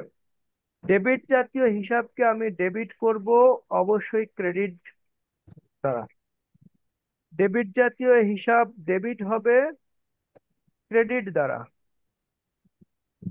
ডেবিট জাতীয় হিসাব ডেবিট হবে ক্রেডিট দ্বারা, ডেবিট জাতীয় হিসাব ক্রেডিট হবে ডেবিট দ্বারা। ঠিক আছে, আমি যদি আরো ক্লিয়ার করি, প্রত্যেকটা অ্যাকাউন্টকে ডেবিট করবেন তার ক্রেডিট দ্বারা, আর ক্রেডিট করবেন তার ডেবিট স্যার। অপোনেন্ট ডেবিট দ্বারা। আপনি কিন্তু এখান থেকে জার্নাল এন্ট্রি ড্র করতে পারবেন যদি আপনি এই সমীকরণটা বোঝেন। জি স্যার। হ্যাঁ, সেটা কিরকম, এই যে ক্যাশ অ্যাকাউন্ট ডেবিট হয়েছে 10,000 টাকা দিয়ে, কি দ্বারা হয়েছে এটা? ক্যাপিটাল দ্বারা। ক্যাশ অ্যাকাউন্ট ডেবিট হয়েছে কত? 10,000 10,000। কি দ্বারা হয়েছে? ক্যাপিটাল দ্বারা। ক্যাপিটাল। ক্যাপিটাল। তার মানে ক্যাশ অ্যাকাউন্ট তো ডেবিট, তাহলে ক্রেডিট কি? ক্যাপিটাল। ক্যাপিটাল। তাহলে জার্নাল হয়ে গেল ক্যাশ ডেবিট 10,000, ক্যাপিটাল ক্রেডিট 10,000, হলো জার্নাল। জি। আবার আসি, ক্যাশ অ্যাকাউন্ট ডেবিট হচ্ছে 5,000, কি দ্বারা? Bank loan. ব্যাংক লোন দ্বারা। তাহলে আমি জার্নাল করতে পারি cash debit 5,000, bank loan credit 5,000। জি। মানে ডেবিট হবে যেটা দিয়ে ওই অ্যাকাউন্ট ইটসেলফ হচ্ছে ক্রেডিট, এটা ক্লিয়ার? ক্লিয়ার। আবার ক্রেডিট যে হয়েছে এখানে, তাহলে ক্যাশ অ্যাকাউন্ট ক্রেডিট, তাহলে ডেবিট কে? Bank account, bank account. ব্যাংকে ডিপোজিট হয়েছে তাই না? জি স্যার। ক্যাশ অ্যাকাউন্ট ক্রেডিট, তাহলে ডেবিট কে? Salary account. স্যালারি।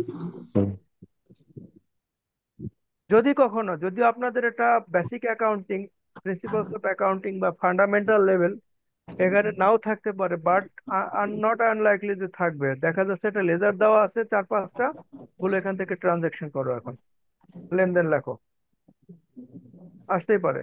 তো লেজার থেকে ট্রানজেকশন কিভাবে করতে হয় এটা আমরা বুঝলাম। জি স্যার। হ্যাঁ, জি স্যার। দেখি কতটুকু বুঝছেন, এবার আমি একটু চেক স্যার করি। বিষয়টা একবার যদি একটু ক্লিয়ার করতেন স্যার আমার জন্য একটু বেটার হতো স্যার, আরেকবার যদি এই লাস্টের ব্যাপারটা আরেকবার স্যার। না, একাধিকবার করব। Thank you sir.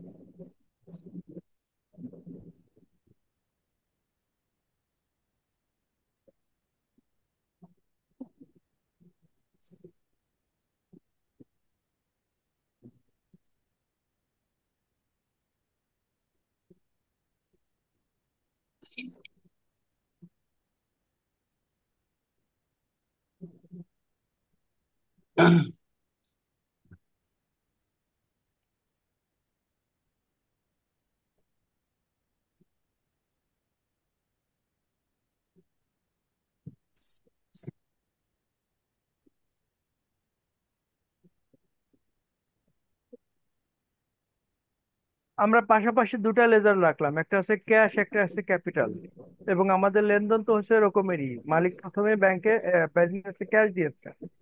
আমরা কি জার্নাল করেছি? Cash debit, capital credit. আমি যখন ক্যাশের অ্যাকাউন্ট করলাম তখন ডেবিট করলাম, ক্রেডিট এন্ট্রি কি? ক্যাপিটাল। আবার যখন আমি ক্যাপিটালের অ্যাকাউন্ট করব, ক্যাপিটাল হবে ক্রেডিট, ডেবিট এন্ট্রি কি হবে? Cash. Cash account. Cash account. পাশাপাশি রাখলাম যাতে আপনাদের বুঝতে হাউ ডাজ লেজার ওয়ার্ক সেটা বোঝানোর জন্য।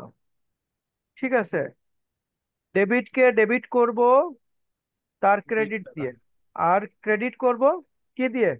ডেবিট দিয়ে। ডেবিট দিয়ে। এটা মাথায় রাখবেন।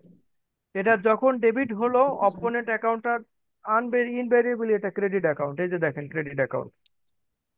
স্যার ক্যাপিটালে মাইনাস ব্যালেন্স কেন? এটা তো ন্যাচারই হচ্ছে ওটা ওই credit। ফর্মুলা আগেরটা দেওয়া আছে, যেন চেঞ্জ ফর্মুলা হবে তো ওটা। দেওয়া আছে, এই কারণে এখানে নেগেটিভ ওইভাবে আছে, কারণ ক্রেডিট মাইনাস মানে ক্রেডিট ব্যালেন্স, এটা ধরে নেন। ঠিক আছে,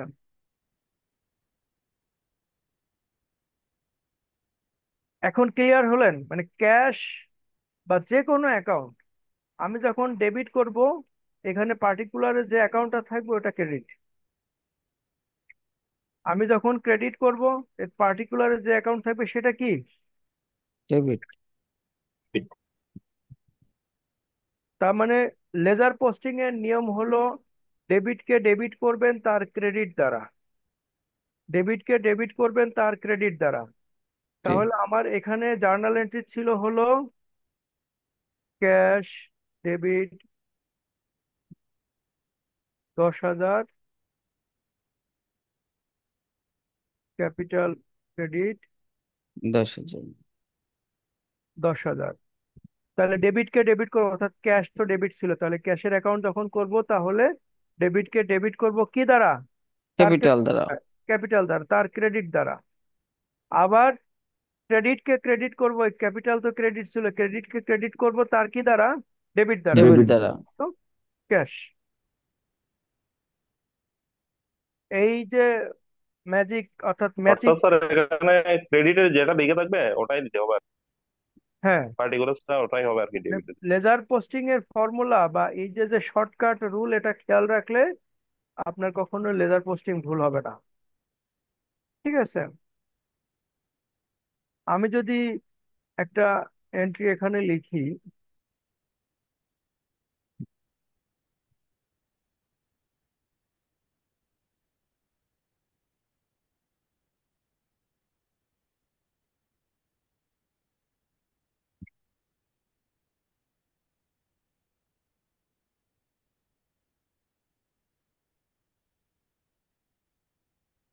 salary expense debit, salary payable credit. এখন আমি জার্নাল লেজার করব, এইটা ধরেন salary, salary expense. In ledger posting কি হবে বলেন তো? ক্যাশ হবে স্যার। স্যালারি ডেবিট হবে, লিখতে হবে স্যালারি পেয়েবল। স্যালারি ডেবিট হবে, অর্থাৎ স্যালারি, এটা তো স্যালারি লেজার, তাহলে হ্যাঁ, স্যালারি এখানে কি আছে? ডেবিট, তাহলে ডেবিটটা ডেবিট দিকেই যাবে, কত? 2,000 টাকা কি দ্বারা যাবে? তার ক্যাশ। ক্রেডিট দ্বারা। তার ক্রেডিট কি? Salary payable, salary cash. Payable. ওর ওর ক্রেডিট কি? Salary payable. Salary sorry payable. Sir. Salary payable. আর এটা যদি স্যালারি পেয়েবল হয় স্যার ডেবিট দ্বারা করতে হবে। টাকা তাহলে বলতে ক্রেডিট, আর লিখতে হবে স্যালারি। ক্রেডিটটা ক্রেডিট দিকে, তার মানে এটা ক্রেডিট 2,000 টাকা আমি বসাই দিলাম, কি দ্বারা হবে? তার ডেবিট দ্বারা, ডেবিট দ্বারা। স্যালারি দ্বারা। Salary expense. ক্লিয়ার? জি স্যার। লেজার পোস্টিং নিয়ে সবাই ক্লিয়ার কিনা ভাই? এগুলো কিন্তু এমন জিনিস, কারণ এটা এই যে আমি যেমন লিখে লিখে আপনি আপনাদেরকে দেখাচ্ছি, মানে থিওরি হলে না 2 লাইন পরের ক্লাসে বলে বোঝানো যায়, বাট এই কারণে কিন্তু আবার এই ওয়ার্কিং করে কিন্তু ফার্দার দেখানো কিন্তু ডিফিকাল্ট, তখন আবার একটা ক্লাস নষ্ট হবে। সুতরাং কারো মনে যদি কোনো কোশ্চেন থাকে এখনই করতে পারেন, অ্যাটলিস্ট এখানে যে 77 জন আছেন। স্যার আমার একটা কোশ্চেন ছিল স্যার। একটা না ভাই, একাধিক করতে পারেন, বাট এখানেই করতে হবে কিন্তু। কোশ্চেন বলেন। অ্যাকুরেট রেভিনিউ যেটা, সেটা তো আমরা অ্যাকাউন্টস রিসিভেবল কে ডেবিট করলাম, আর হচ্ছে ক্যাপিটালকে ক্রেডিট না করে যদি রেভিনিউ বাড়াই, তাহলে স্যার এটা হবে না স্যার, যে ট্রানজেকশনে? Accrued revenue debit, revenue credit এখানে করি না, জি তাহলে স্যার। 5,000। স্যার আমরা যে 2,000 টাকা ক্যাপিটালে বাড়াই দিয়েছি, তো সেটা ক্যাপিটালে না আমি বাড়িয়ে যদি আমি আসি আসি আপনার কথা, আমি তো ওখানে আপনাকে দেখাইছি যে এখানে এই ক্যাপিটালের আন্ডারেও রেভিনিউ, এই যে এখানে, তাই না? বাড়ানো বা কমানো হয়েছে, তাই তো? এটা বাড়ানো বা কমানো হয়েছে। ফ্যাকচুয়ালি কিন্তু আপনাকে আগে এই অ্যাকাউন্ট গুলো করতে হবে, আপনাকে ফার্স্টে এই অ্যাকাউন্ট গুলো করতে হবে। প্রথমে অ্যাক্রুড রেভিনিউ অ্যাকাউন্ট, জি রেভিনিউ, আর এটা করতে হবে রেভিনিউ। ঠিক আছে, জি স্যার। করে আগে ডেবিটটা বসাতে হবে। অ্যাক্রুড রেভিনিউ কি ডেবিট কত, 5,000, কি দ্বারা হবে, রেভিনিউ দ্বারা। রেভিনিউ। আর রেভিনিউ অ্যাকাউন্ট ক্রেডিট 5,000 কি দ্বারা, অ্যাক্রুড রেভিনিউ দ্বারা। অ্যাক্রুড রেভিনিউ দ্বারা। কেন করতে হবে, আপনাকে আগে রেভিনিউ অ্যাকাউন্ট করতে হবে, কারণ আমি তো একটা ট্রানজাকশন এখানে বসাইছি, কিন্তু আপনাকে তো এই লেজার করে রেভিনিউর যে ব্যালেন্স থাকবে সেটা বসাতে হবে ক্যাপিটালের এগেনস্টে। Is that clear? জি স্যার। একাধিক যদি রেভিনিউ ট্রানজাকশন থাকে আপনি তো একাধিকবার ওখানে বসাতে পারবেন না, সুতরাং প্রত্যেকটা অ্যাকাউন্টে আলাদা আলাদা এভাবে লেজার করে ওর যে ব্যালেন্স থাকে সেই ব্যালেন্সটা আপনি ক্যাপিটালের সঙ্গে নেট আপ করবেন। ঠিক আছে, জি স্যার। লেজার পোস্টিং নিয়ে আর কারো কোনো কোশ্চেন আছে? স্যার লেজার পোস্টিং না স্যার, অ্যাক্রুড রেভিনিউ ডেবিট হলো কেন স্যার, কিছু যদি মনে না করেন। অ্যাক্রুড রেভিনিউ ডেবিট হলো, অ্যাক্রুড রেভিনিউ মানে কি, বকেয়া আয়, তাই না? বকেয়া আয় মানে আয় করেছি কিন্তু এখনো পাই নাই, তার মানে কি কারো কাছে পাবো না আমি এটা? এটা এক পাবো ধরনের স্যার। রিসিভেবলস। এটা এক ধরনের রিসিভেবল। ও জি স্যার, জি স্যার। আচ্ছা, পোস্টিং নিয়ে কারো আর কোনো কোশ্চেন আছে? স্যার লেজারে যখন অঙ্কটা আসবে আমাদেরকে আগে জার্নাল করে নিতে হবে এক্সামের সময়। অঙ্ক যদি বড় অঙ্ক থাকে তাহলে আপনাকে এই যে যেমন আমি দেখাই,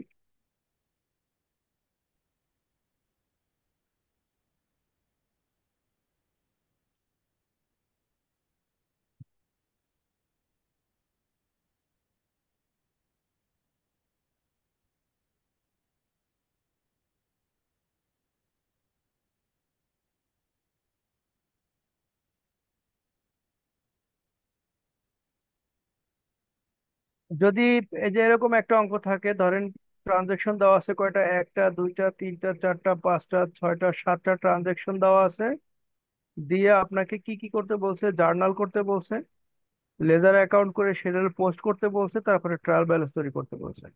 এই তিনটা কাজই করতে হবে। হয়তো 20 নাম্বার থাকবে, 20 নাম্বারটা ভাগ হবে হয়তো 7, 7 আর 6 এরকম।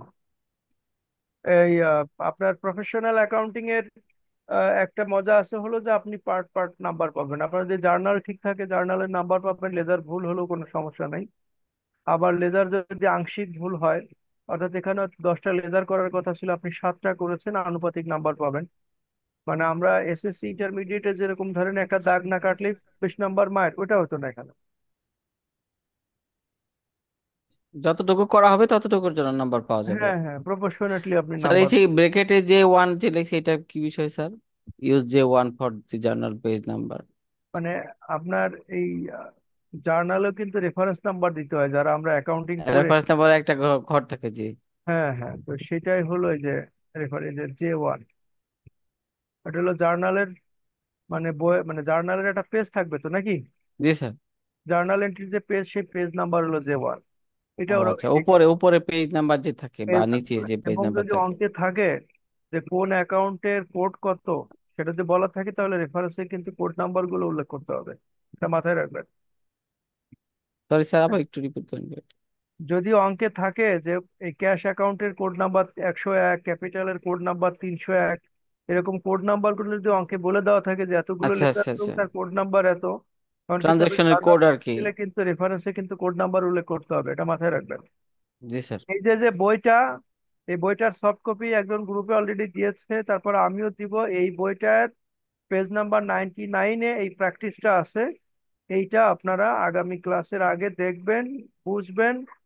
না বুঝলে এখানে কিন্তু একটা জিনিস আমি আপনাদেরকে বলি, সেটা হলো এইটা নেওয়া হয়েছে হলো এই যে দেখেন, the chart of accounts of for the company is the same as that for pioneer advertising agency plus number 619 advertising expense. অর্থাৎ চার্ট অফ অ্যাকাউন্টস কতগুলো হবে সেটা এটার উপরে পায়োনিয়ার অ্যাডভার্টাইজিং এর একটা এক্সাম্পল আছে, সেই এক্সাম্পল থেকে নিয়েছে কিন্তু। এই যে দেখেন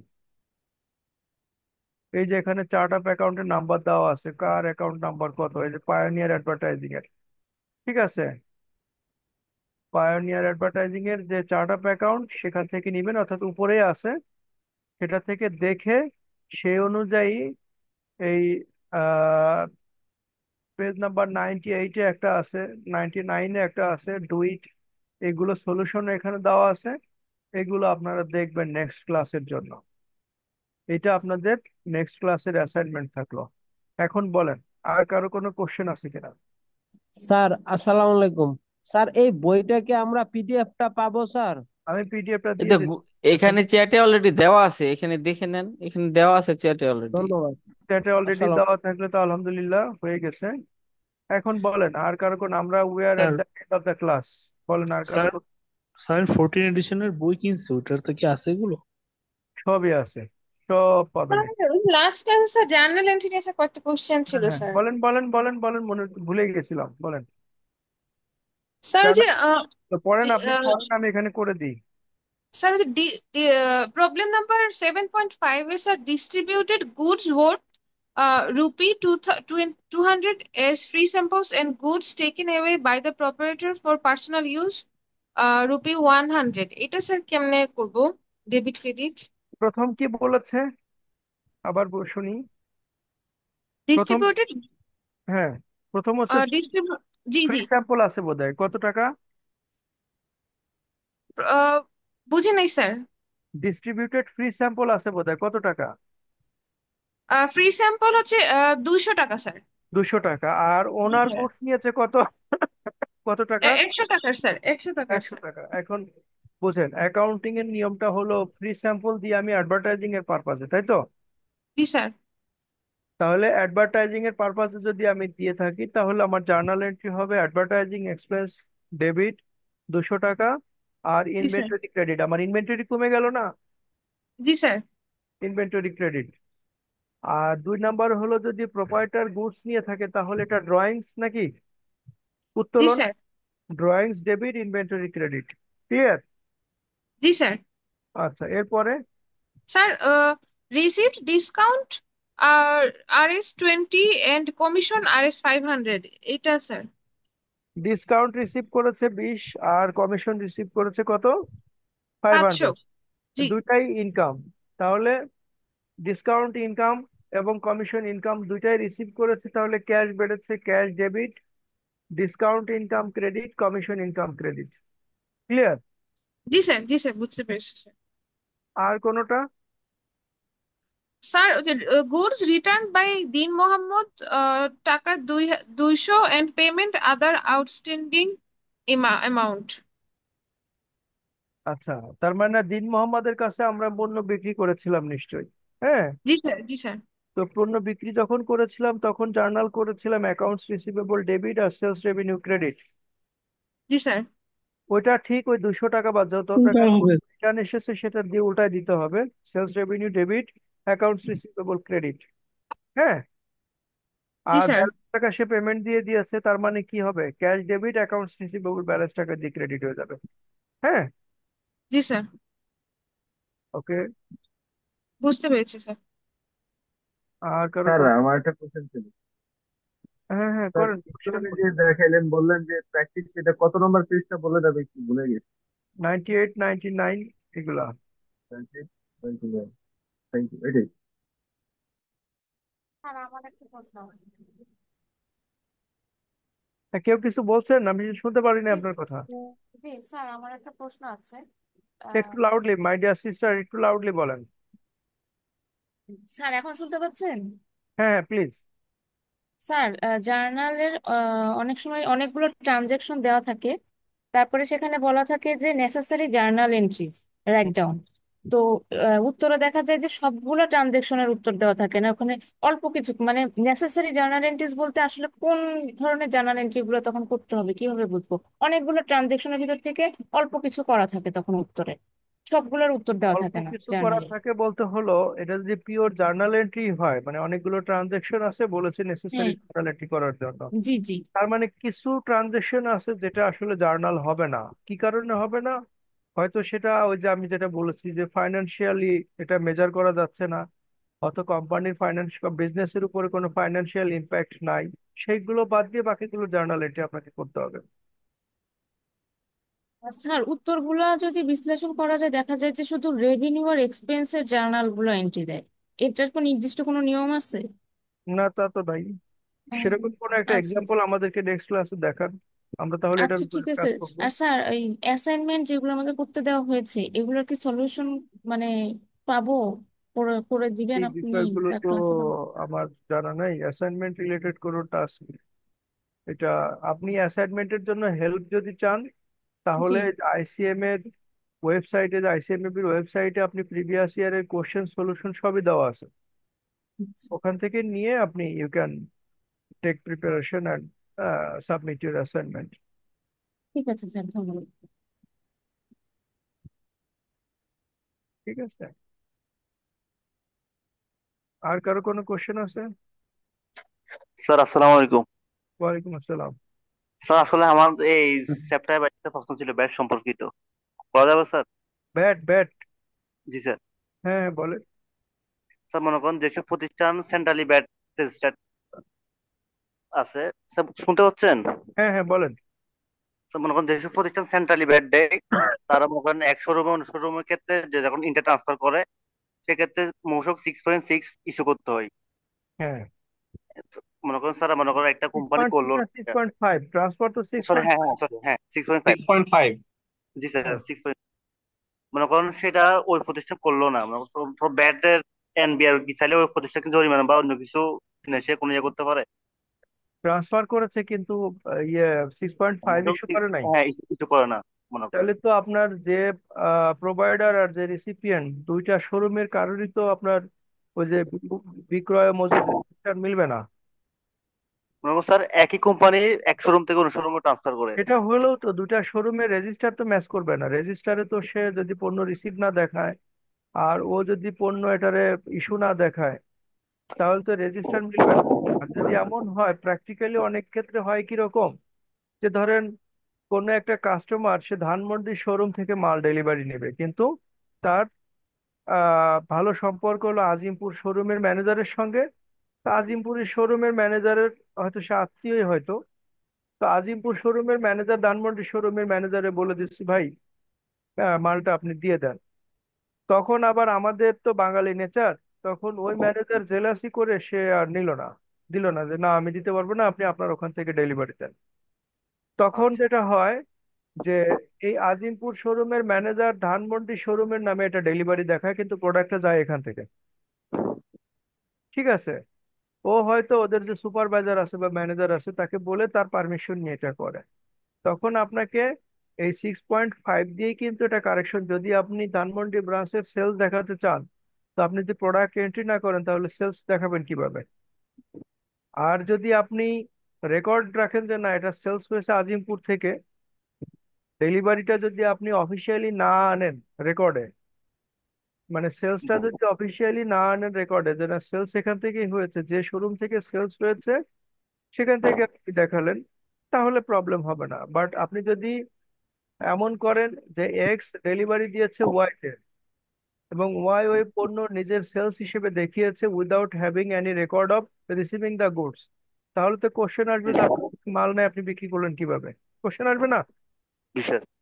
সুতরাং এটা প্রতিষ্ঠান এনবিআর জরিমানা করার আগে তো জরিমানা করবে হলো আপনার আপনার প্রতিষ্ঠানের ইন্টারনাল অডিট টিম। প্রতিষ্ঠানের ইন্টারনাল অডিট টিম তো দেখবে যে তার মাল যা ছিল তার থেকে বিক্রয় বেশি, এটা তো সাধারণত ঘটে ঘটে। স্যার আমি যতটুকু জানি, আমি নাম বলতেছি না বা আমি মনে করেন আমরা এক শোরুম থেকে অন্য শোরুমে মালটা ট্রান্সফার করা হয়, ইন্টার ট্রান্সফার করা হয়, কিন্তু এগুলো সেন্ট্রালি মনে করি উপর থেকে বা আমাদের মেইন অফিস থেকে এগুলা ইয়ে করা হয়। এক শোরুমে বাড়ি বাড়ি দেওয়া হয়, অন্য সময় মাইনাস করে দেওয়া হয়, এই সিস্টেমটা আমি যতটুকু জানি দেখছি। না, সেটা তো কাগজপত্র দিয়েই করতে হবে আপনাকে, তাই না? জি স্যার। কাগজপত্র দিয়েই করতে হবে। এখন সেন্ট্রালি যদি আবার এরকমের হয় যে ডেলিভারি দিয়েছে 100 রুমে আর দেখিয়েছে আর 100 রুমে, হ্যাঁ, যদি সেন্ট্রালি কাগজপত্র ঠিক থাকে তাহলে তো আর আপনার ওখানে ইন্টারনাল, কারণ আপনার কাছে তো মাল যায়ই না, আপনি ট্রান্সফার দিবেন কিভাবে? হ্যালো বাবা। হ্যাঁ, আর কোনো বক্তব্য আছে কারো? এটা কি হলো? Thank you sir. স্যার আমার আপাতত কোনই নেই স্যার, কিন্তু আমি যদি প্র্যাকটিস করার পর স্যার আমি না ম্যাথগুলো স্যার প্র্যাকটিস করব নেক্সট ক্লাসে, তারপর যদি কয়েকটা কোশ্চেন করি স্যার, সমস্যা হবে স্যার? কেন এখানে তো অনেকেই কোশ্চেন করলো, কারো কি হাত কাটা গেছে বা পা কাটা গেছে? না স্যার, মানে আমি তো এটা ফার্স্ট ক্লাস ছিল স্যার আমার, আমি এর জন্য চাচ্ছিলাম যে জার্নাল গুলো আমি তারপর স্যার এই ডেবিট আমার ক্রেডিটের ম্যাথগুলো ক্লাসে যারা প্র্যাকটিস করব। পুরনো তারা জানে যে আই অলওয়েজ ওয়েলকাম কোশ্চেনিং। হ্যাঁ, এটা প্রফেশনাল তাহলে ক্লাস। বইটা গুছায় রাখো, তুমি বইটা গুছায় বালিশ বালিশ ঠিক করো এবার। আর কে কথা বলতেছে সাইড থেকে? কি করে? এটা তো ধরেন প্রফেশনাল ক্লাস।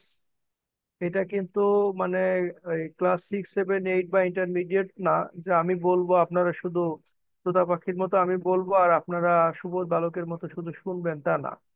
প্রফেশনাল ক্লাস মানেই হলো ডিসকাশন করে লার্নিংটাকে শেয়ার করা। তো আমি কিন্তু সবসময় from the very beginning of my session আমি সবাইকে ওয়েলকাম করি এনি পয়েন্ট অফ টাইম। মানে এমন না যে স্যার কথা বলতেছে এর মাঝখানে কোশ্চেন করবো কিনা, নো।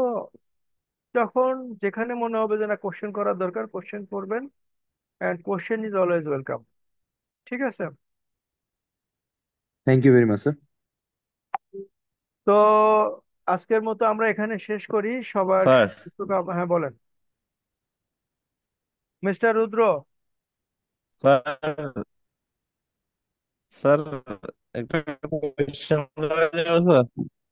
হ্যাঁ স্যার। হ্যাঁ বলেন, কেমন শুনছি। আছেন স্যার? আছি আলহামদুলিল্লাহ। আপনার নাম দেখে তো আমার ওই যে সঞ্জয় দত্ত সিনেমার কথা মনে পড়ে গেল। হ্যালো স্যার, ওই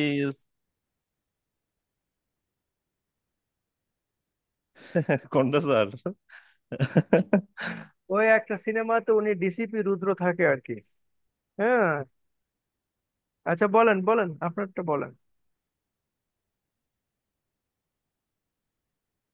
হ্যাঁ, এসিপি স্যার, রুদ্র প্রতাপ সিং এর কথা বলতেছেন মনে হয়। হ্যাঁ, কোশ্চেন করেন কোশ্চেন করেন। সাবসিডিয়ারি লেজারটা কি স্যার? সাবসিডিয়ারি লেজার হলো আপনার, সাবসিডিয়ারি লেজার স্যার।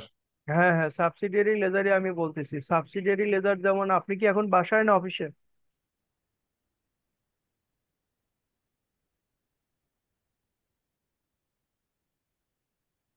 স্যার কোথায়? আমি বাসায় স্যার। বাসায়। তো এবার যদি আপনাকে বলি আপনার বাসায় কত টাকার ফার্নিচার আছে, আপনি হয়তো বলে দিলেন যে স্যার আমার বাসায় 5 লাখ টাকার ফার্নিচার আছে। Furniture itself is a control account, অর্থাৎ আপনার বাসায় সোফা থাকতে পারে, ডাইনিং টেবিল থাকতে পারে, শোকেস থাকতে পারে, তারপরে আপনার ওয়ার্ড্রপ থাকতে পারে, ড্রেসিং টেবিল থাকতে পারে, তারপরে আহ, খাট থাকতে পারে। এগুলো সবই হলো ইন্ডিভিজুয়াল, বাট হুম। এটার কালেকটিভ নাউন নাম কি? ফার্নিচার, তাই না? তো এই ফার্নিচার এটা হলো কন্ট্রোল অ্যাকাউন্ট। হ্যাঁ স্যার। আর স্যার এক্ষেত্রে স্যার কন্ট্রোল অ্যাকাউন্ট আপনার কথাটা কেটে কেটে আসছে, স্পষ্ট বোঝা যাচ্ছে না।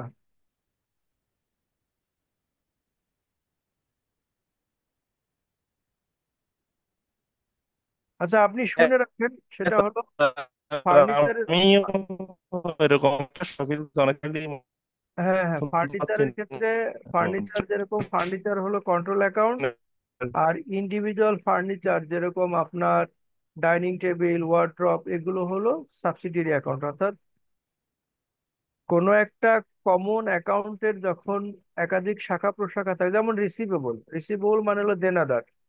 এখন হ্যাঁ রিসিভেবল তো বায়বীয় শব্দ, দেনাদার নিশ্চয় রহিম করিম আব্দুল জব্বার এরকম অনেকেই আছে। এই যে যে নামগুলো তখন রিসিভেবলের আন্ডারে যুক্ত হয়, এই হ্যাঁ নামগুলোকে স্যার। বলা হয় সাবসিডিয়ারি লেজার। ঠিক আছে?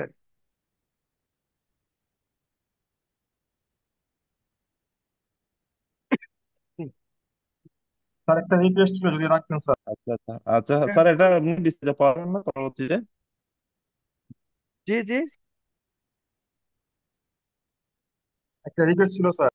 হ্যাঁ হ্যাঁ বলেন বলেন। স্যার আজকে আমরা যারা নতুন জয়েন করেছি স্যার, আমরা তো স্যার বিগত ক্লাসগুলো মিস করেছি স্যার।